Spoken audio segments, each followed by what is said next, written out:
大家好，我是超子。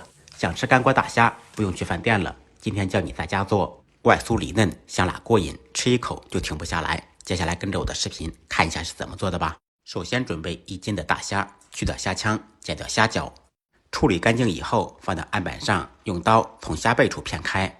大虾片开以后，可以轻松的去掉虾线，而且在制作的时候更加容易入味。全部处理好以后，放入大碗中，放入1点胡椒粉，少许料酒或者黄酒，用我的右手抓拌均匀。这一步可以去除大虾的腥味。抓匀以后，再放入1点玉米淀粉，再次抓拌均匀。放入1点淀粉，可以锁住大虾的水分，而且做出来表皮更加酥脆。再准备一些配料和小料，1个可爱的土豆，去掉外皮，先切成厚片，再切成小拇指粗细的长条。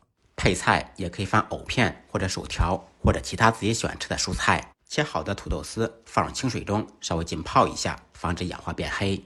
小料准备1小块生姜，切成姜片，3-4粒大蒜，切成蒜片。再来少许小葱段，切好以后放入碗中备用。最后再准备少许香芹，清洗干净，切成小段。半个洋葱，切成粗一点的细丝。材料全部备好，接下来开始制作。起锅，倒入95毫菜籽油，开大火把油温烧至6-7成热。油热以后，先放入切好的土豆条，在锅中大火炸至。开大火炸约2-3分钟，把土豆条炸至金黄酥脆。炸好以后，捞出控油备用。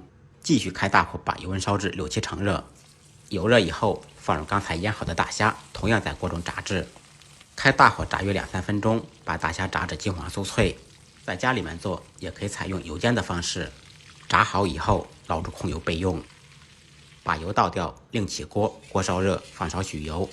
油热以后，放入10粒青花椒，增加麻香味。再放入准备好的葱姜蒜，不能吃辣的朋友放几个干辣椒段锻炼一下。开中火把小料煸炒出香味。做干锅菜一定少不了干锅酱，这也是酒店大厨做菜好吃的秘密。可以制作任何干锅菜，在家也能做出饭店的味道。放入1勺干锅酱，炒香以后，放入刚才炸好的大虾和薯条，沿着锅边烹入少许生抽酱油炝锅，提前提味，开大火快速翻炒。有了干锅酱，调味就非常简单了，只需要放入1点味精，少许白糖，继续大火翻炒均匀，使调料全部化开。再放入准备好的香芹和洋葱，大火翻炒均匀。出锅之前淋入1点红油，放入55粒白芝麻，翻炒均匀，起锅装盘。这样做的干锅大虾上桌以后，大孩子小孩子抢着吃，味道比饭店的还好吃。如果您喜欢这道菜，可以关注点赞收藏，有时间做起来。再忙再累，记得按时吃饭。下期视频见，拜拜。